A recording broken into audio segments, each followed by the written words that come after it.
So my name is Peter Thomas, and along with Pete Cohen, my colleague, who you can see here on screen, we're really delighted to be invited to talk to you. So we appreciate your time and attention, and that we've got the opportunity to speak to what is an amazing, over the 24 hours, an amazing global audience of thinkers, makers, and doers, as we heard in the last presentation. So we work at a newly established organization called Forward, which is the Center for Future Skills and Workforce Transformation, based out of RMIT University in Melbourne, Australia. The university delivers traditional higher education, but also has got really strong focus on skills training and, as Lean said, development for adult learners. And we're inside the College of Vocational Education. It's a big organization, 1,000 staff, 150 programs to 20,000 learners in Australia and worldwide. Now, RMIT, the university's promise, which has been with us since the university was founded in 1887, is to provide education and training for, the phrase is, a skilled hand and a cultivated mind, which I hope you will see the resonance of in the discussion we're going to have today. So now our role in Forward is to look at the future of skills and how they're used. We're not a research center. We're not an innovation center. We're not a think tank or a training organization, although we might do all of those things at different times. We're a group of 7 or so people. And as Lean mentioned, a network of over 30 research fellows worldwide. Lean very kindly has agreed to join us. And we're looking at the future of skills. So as Pete will explain in a minute, when we encountered Bildung via the Nordic Secret, we immediately saw how valuable understanding and trying to apply some of the concepts of Bildung would be, and how they fit with our orientation towards action, experimentation, and learning. So I'm going to hand over to Pete to explain a bit more about that. Thanks, Peter. And hi, everyone. Thanks for being here today. And you can imagine working in a center like Forward with future skills and workforce transformation in the title, that one of our occupational opportunities or hazards, depending how you look at it. But we encounter a lot of these top 10 lists, top 10 future skills, top 25 lists all over the place. And, you know, alongside this types of skills that you would expect to see there, like, you know, complex problem solving or critical thinking and analysis, we often see those lists also dominated by things like, you know, leadership and social influence, or creativity, originality and initiative, and emotional intelligence. So, you know, we find asking ourselves, you know, how are people learning those skills when they enter the workforce or as they progress through their careers? Or, you know, what kind of trade-offs have we made in modern education that are, you know, perhaps inhibiting how that type of wisdom is transferred? So as Peter said, you know, we've been aware of Bildung for a while, but as we started this work, we could immediately see the resonance with and navigating those types of questions. And we're really using it now as a, you know, set of ideas and practices and principles that are really guiding our approach. So in a moment, Peter's going to give you an overview of a project that we're, you know, developing, which is, you know, very illustrative of our approach, which, as he mentioned, is experimental and entrepreneurial. You know, we're really looking at you know, this bias towards the designing programs that we can put out into the real world and see if they create value, how people respond to them. So, you know, we like to think out loud. We publish our thinking and our writing on our Medium articles or our podcast. We're not really in the business of creating academic journal articles for the sake of it. It's more about what can we design and put into the world, and that experiential side of things, which in a meta kind of way, I feel like that's almost part of our own personal building journey of, you know, experiencing in the world, but also as part of, by design, what can we do to create learning experiences for people. As Peter mentioned, just one final point, just to reemphasize that the structure of what we're doing, we've got our 7 or so development partners, many of whom have joined us on the call today. Thank you. And we're all a bit unorthodox in our way, in that everyone's got a portfolio career of sorts. Everyone's doing different kinds of things. And then around us, we have this broader network of fellows. And just a tip of the hat to Peter, in the sense that it's very unorthodox for the university to be able to understand this structure and to be able to put in the mechanisms to support having that kind of network. But it was really important to us because we think that it's going to really change the way that we can bring value into the world and tap into this collective intelligence of the network of fellows. So it just gives you a sense of our approach and the opportunity that we have to really experiment in the ways of teaching and skills development. And we're really hopeful that we're going to uncover some really high impact initiatives. So I'll hand back to Peter. All right, thank you, Pete. So I'm going to talk about a project that might contextualize how we are trying to use the concepts from Bildung as we understand them. And we don't claim to be experts by any means. In fact, the experts are all around us. And one of the reasons that we want to talk to you and you to hear what we've got to say is we want to try and learn as much as we can. So the project's called City Makers. And the inspiration came from reading about and then meeting with Michel Tolman at the Bildung Academy. So I went to Amsterdam earlier in the year and learned about City Makers Eindhoven, which, if you're not familiar with it, is a leadership program that helps young people develop their skills by working on a civic challenge in Eindhoven. And we're interested in the city and in learning and in civic contribution, but in slightly different ways. So we, like many people, potentially many people here, think the ways that we learn right now are pretty restrictive, and the curricula around which learning is organized are rigid and inflexible. So what we want to do is build an experiment that radically expands the notion of curriculum and learning and skills into something broader. If you're not familiar with her, there's a really interesting artist called Martine Sims, and I'm going to quote from her, and she says a curriculum should be, and I quote, a ceaseless and itinerant education that encompasses our whole intellectual life, one built from the theories, thinkers, culture, music, ideas, and teachers that influence us formally and informally over time, end quote. So we're drawn to the view of lifelong learning that we think is characteristic of Bildung, this process of confronting new perspectives in new ways to develop ourselves. And as we're reading The Nordic Secret, as Lean and Thomas say, and I quote, Bildung is the enculturation and lifelong learning that forces us to grow and change. It's existential and emotional depth. It's lifelong interaction and struggles with new knowledge, culture, art, science, new perspectives, new people, new truths, and it's being an active citizen in adulthood, end quote. So just in the same way, we don't view skills in an instrumental way that's locked into the infrastructure of institutions, but as something much closer to a guided mission, free-floating, participant-driven, communally delivered, collaborative and designed in the moment. And so knowledge, in this view of learning, as Lean also puts it, is, quote, the kind of knowledge you can't easily transfer, life experiences, emotional development, and moral development, end quote. So in our project, City Makers, we reimagine the city, the places we gather, through which we move and live, and which provide the backdrop to our social, community, and working lives as an everyday skills environment, infused with learning, curiosity, meaning, community, collaboration, and personal development. So why the city? Arguably, you could do this in any number of ways.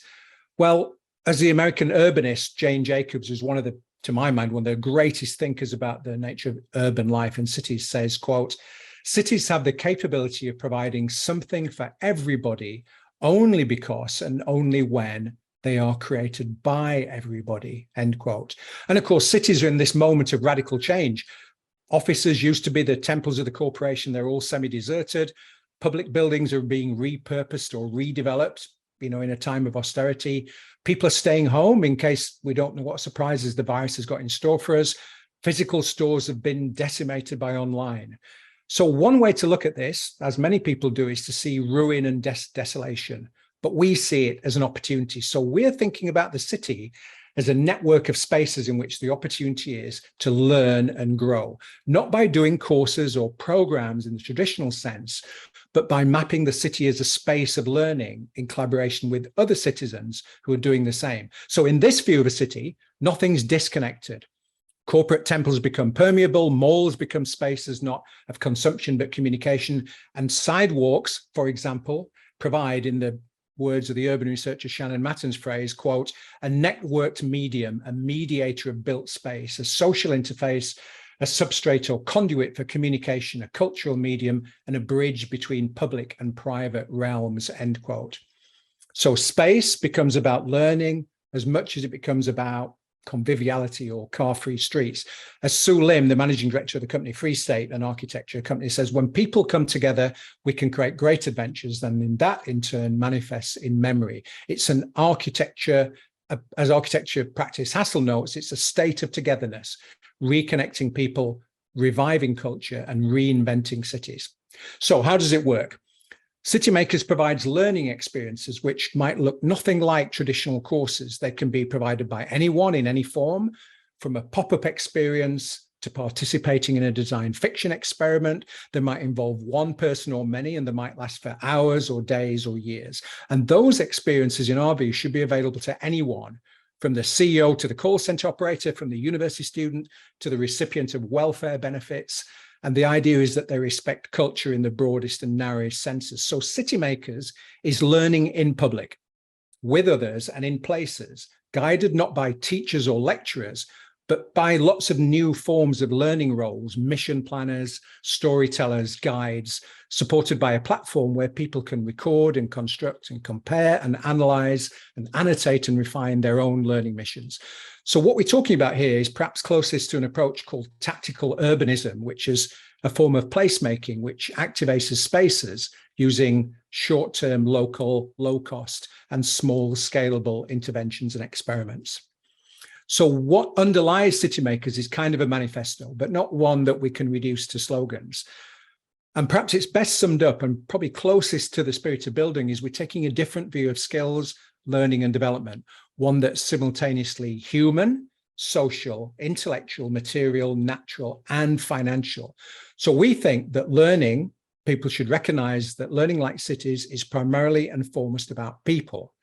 We also believe that economic viability is essential, but in ways that allow us to behave sustainably, ethically, and inclusively. And whilst we believe in experimentation, as Pete said, those evidence approaches from the past, even if they're pretty orthodox, can coexist alongside highly experimental ways to work. And just because we believe in experimentation, it doesn't mean we don't believe in measurement. And that's one of the questions we discuss in our breakout rooms, is how do you measure these interventions, however hard measurement is. But the only way to measure success is based on deliberate, inclusive, balanced ways of assessing impact. So we're at the very early stages of Citymakers. What you hear here is thinking on our feet. As Pete says, and I've heard him say it lots of times, we're building the plane while we're flying it. And that's exactly what we're doing. So it might be something or nothing. It might be a success or a failure. But however it turns out, we invite you to follow our journey as we take it in the spirit of Bildung, exploring new perspectives, weighing choices with perseverance, awareness, and open-mindedness, and recognizing the complexity and fluidity of the world. Thank you. So I'm looking very much forward to being part of your program here, and hope that I think the cityscape as I like the idea of it as a medium. Are you familiar with the Danish architect Giel? Yeah, I was writing about him only yesterday. I've had to listen to a podcast from him giving a talk at some place in London, talking about his work around the world. In Melbourne, of course, he's done a lot of work in Melbourne. His practice has done a whole lot of work in Melbourne. So we're just trying to learn about, just as we're learning about Bildung, and hopefully we're good students, we're also learning about some of the architectural discussions. That's why I referenced Giel in the thing I was writing yesterday. That that's why we're influenced by people like Jane Jacobs, who started this whole thing off pretty much. Started this kind of this discussion of modern urbanism as a counter kind of rampant urban development that didn't involve people. And that's that's the start of it, is as there's a quote from Jan, which I've got somewhere in something I'm just writing, where he says, it all starts with people, and it's not about buildings. It's not about that. And so we're trying to take a different approach, which is to say, we want to try and activate the spaces using different techniques. And one of the techniques is to get people to learn in the spaces, because like the schools, the discussion we had at the beginning, you go to school and you do the learning in the place, and then you create the place to do the learning, and then it becomes an artifact that is then, as we were saying in our breakout room, largely unused most of the time. Walk past my son's school, we were talking about this with Pete earlier, walk past my son's school most of the time and it's deserted. And actually the same fate has befallen cities in the wake of the pandemic. And so what could you do to try and turn those spaces into spaces where there's some really interesting things that, kind of all the tactical urbanism, which I mentioned, the whole placemaking movement is really interesting about co-creating places for people to live in.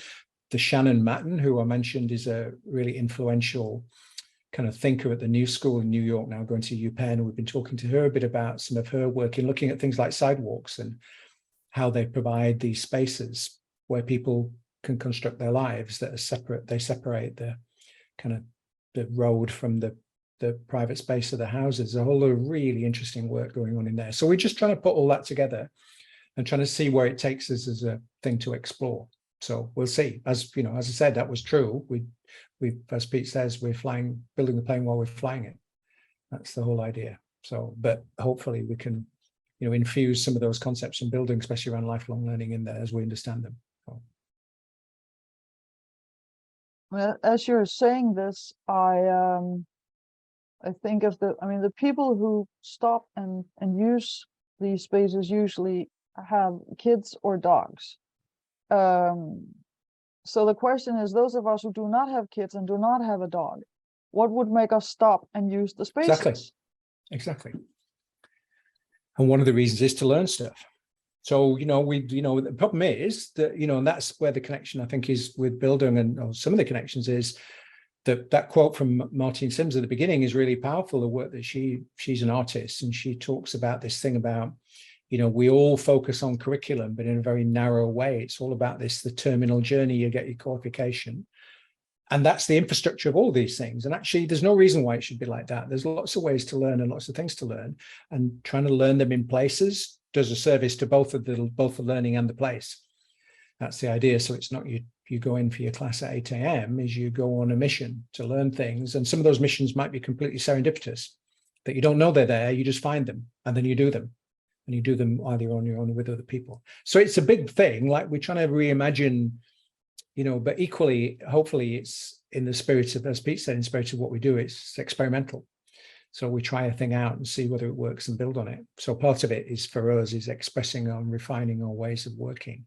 But there's lots of really interesting stuff in this space that's going on about the kind of, the nature of urban spaces now, and, not only what you can build, but what you can make of what's already been built.